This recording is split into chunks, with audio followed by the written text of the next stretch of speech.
Woo! What's happening, YouTube? Here's one for you.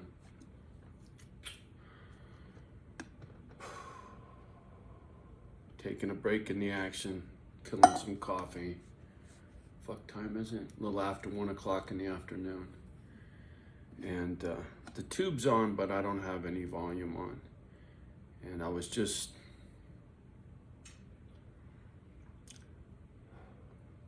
thinking, trying to think about recent events, figuring things out. And I'll be more specific in a second. So with the tube on in the background, old movie channel or whatever, there's a flick on called Legend. I don't really know it. I think I've seen it maybe once a long time ago. But it's got Dennis Quaid in it, and it's got Tyrese in it. And it caught my attention. I'm like, what a trip. Tyrese and Dennis Quaid. I don't think I ever saw those two in the same flick before. And I'm thinking, oh, it must be some kind of, because they're in some restaurant or something.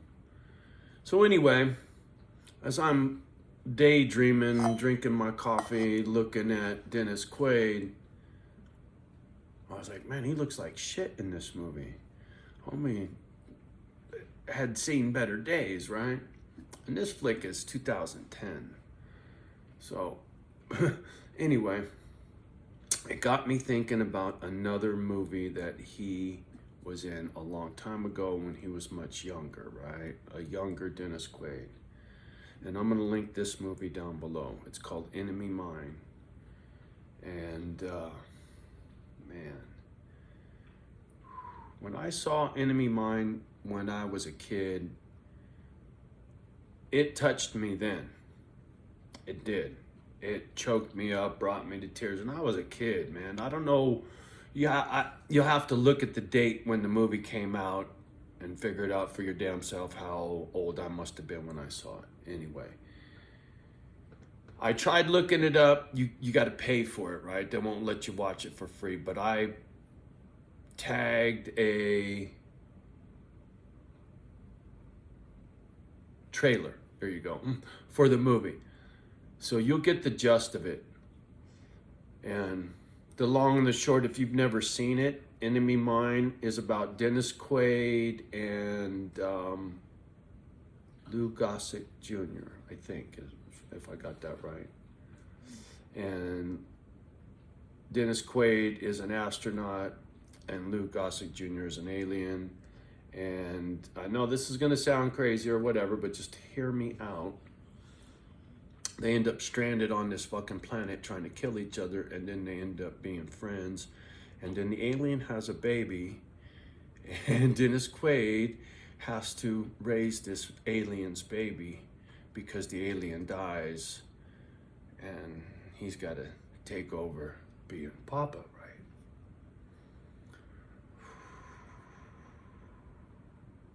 So, tripping down memory lane, thinking about that movie. Then I wanted to watch it today, so I went to go look for it. You got to pay for it, and I'm stubborn, so I ain't paying for it. But there's something in there that I needed to share with you guys, and if you've never seen that movie, you should see it. The lesson is so important in the here and now. I had Bible study today with Joy, and right now, coincidentally, we're working in Revelation, right? And there's a lot of stuff in there that I didn't know, and the stuff that I knew was way wrong, and it was just a little scratch of what's really in there, and I was blown away. And I was telling Joy how a lot of the science, fact-based people picked this section of the Bible apart because alien spaceship, what they're describing sounds like an alien spaceship, and it sounds like an asteroid. Wormwood is an asteroid gonna come kill a third of this and a third of that, and the four horsemen and all of that shit. And locusts with faces on them and tails with snake heads and lion heads. And I mean, this is some fantastical shit, right? If you go read the book of Revelation, in the New Testament, think about it with this perspective.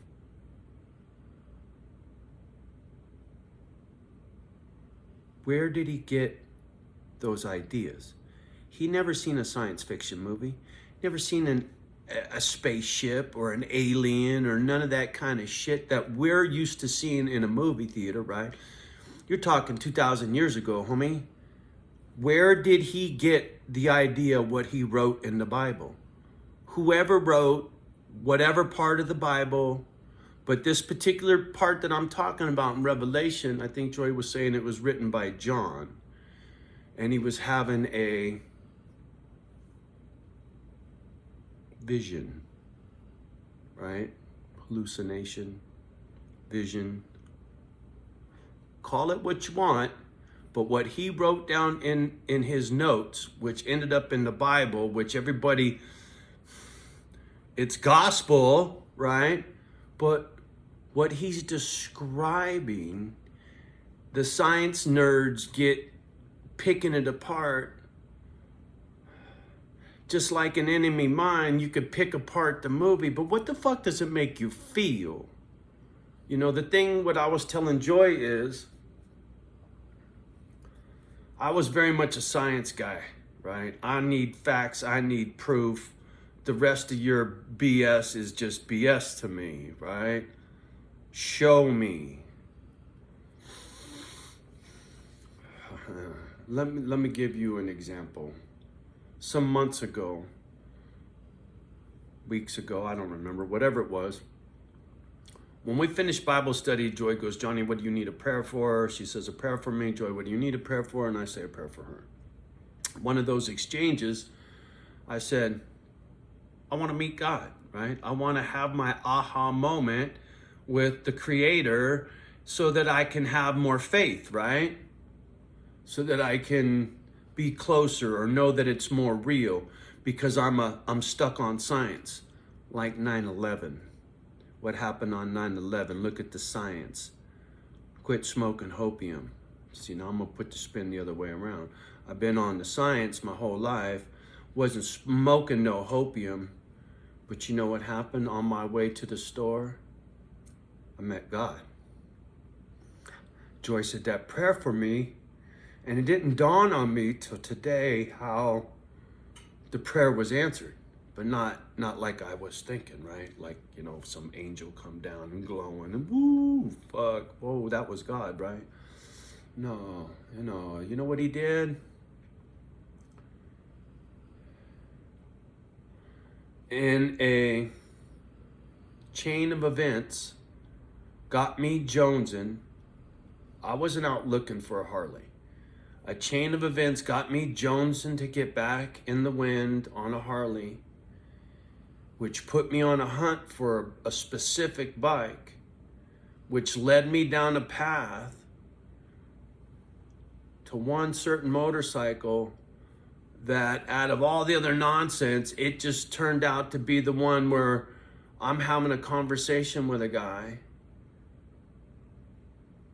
and he's telling me how 2 family members passed of cancer and they can't let their dog go, and the bike's got to go so that he can help fight cancer for the dog, man. And you people been watching me screaming about my pit bulls for 2 years at least. So when I heard that story, I said, dude, it's done. Your bike is sold. It was the dog that did it, not his bike that did it. God said, you want to see me do some magic, motherfucker? Well, there you go, dude. You can call it coincidence all you want. Me, I call it heaven sent. And that's not the only thing that's happened recently. There was conversation this morning while me and Joy were doing Bible study that you can't make up. Things I said that were in the book and vice versa that just you can't. And once again, it was just more of me knowing that it's real, right? There is a God. God is out there, you know. There is spirit, call it what you want, G-O-D. You know, everybody wants to get hung up on shit and get their feathers all ruffled because of their interpretation. And I'm just here to tell you, I asked for something in a prayer, and to me it was answered, and that tells me that the shit is real, right? And if I say the shit is real while I'm speaking about God being real, do you see me getting struck with a lightning bolt, motherfucker, for cussing? No. Get off of your fucking bullshit interpretations of stuff. Get into your fucking heart. Be real with your damn fucking self. Go find some fucking love in your life. And guess what? You can't find love without bumping into God, motherfucker. I don't care what you do. The two go hand in hand.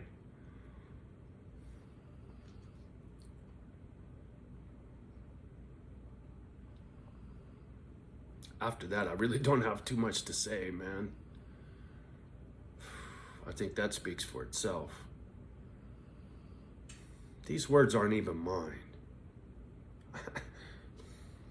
Whatever. I just... shit to say, so I get it out, right? Call me a crackpot, do what you will, but I can't bullshit you. I have a young lady that can back up what I just said. So, for you doubters, or you too stuck on science, which I used to be, you know, I'm not saying you're wrong. I'm just saying, put in some work, and maybe something will happen for you. It happened for me. It didn't happen the way I was expecting it, but I cannot fucking deny what happened to me in the last couple of days. Because you've seen me, how angry I've been lately, how wound too tight in the neighborhood, just ranting about some pistol shit that's old, that's 2 years old, man. And I'm still flipping out 2 years later. That's not cool. And a couple things popped recently, and it was just like, you wanted some help, you got it. You needed some proof, here you go. And right now, I'm just like awestruck, dumbfounded, just like numb. Because I can't deny what happened. You know, and the weird thing is, the cat with the other bike that fucked me off reached out. And I was like, dude, somebody else got at me, this, that, and I'm going to go this route. I can't help it. And he goes, dude, really? That's not at all what I said, I know, but fuck, man. There's a dog involved, dude. I don't expect you to understand, but if it don't work out, I'll call you back. I'm listening. I'm willing to listen, right?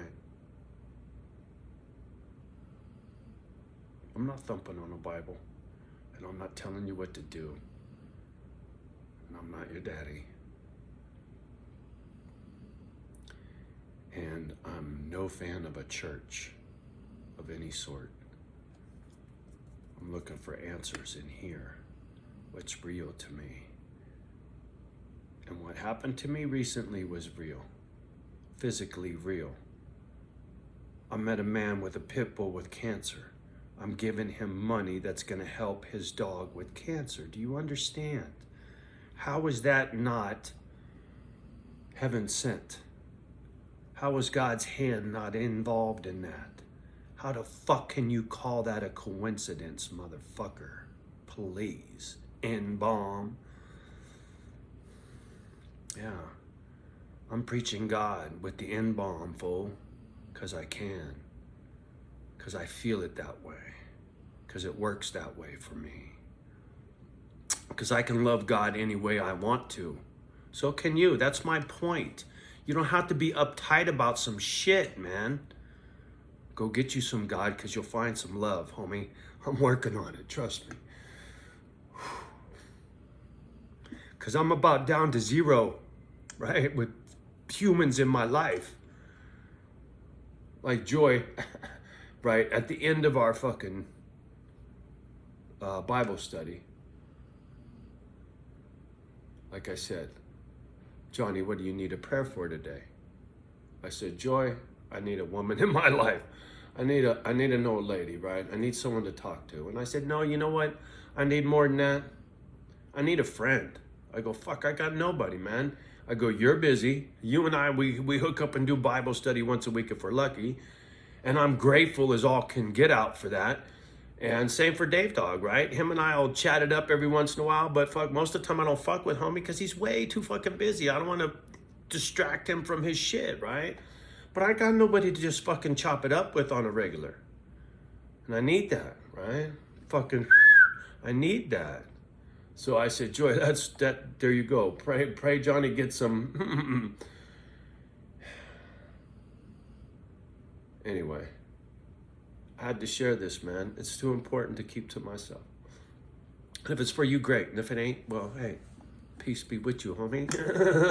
I ain't tripping, right? I'm not hung up on what other people think, right? Whether it's my belief in God or my love for pit bulls or my crazy to fucking buy a motorcycle because the guy's got a sick dog. It's my crazy, right? What the fuck does it say? Can you read? My crazy life. Orderly Holmes. I ain't bullshitting.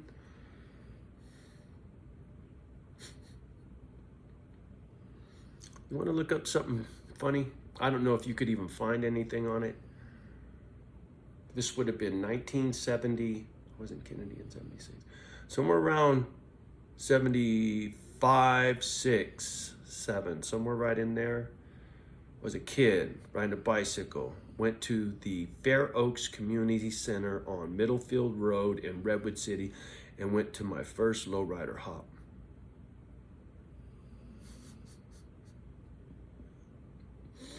I was riding a bicycle, homie. My brother smoking crack in East Palo Alto. Life, dog. And now I'm sitting here talking about God. Because I can. And because I want to. Not because I have to. Not because it's changing anything. Not for me, but maybe for you, right? Joy said, one prayer for me. One prayer. Trickle down effect, man.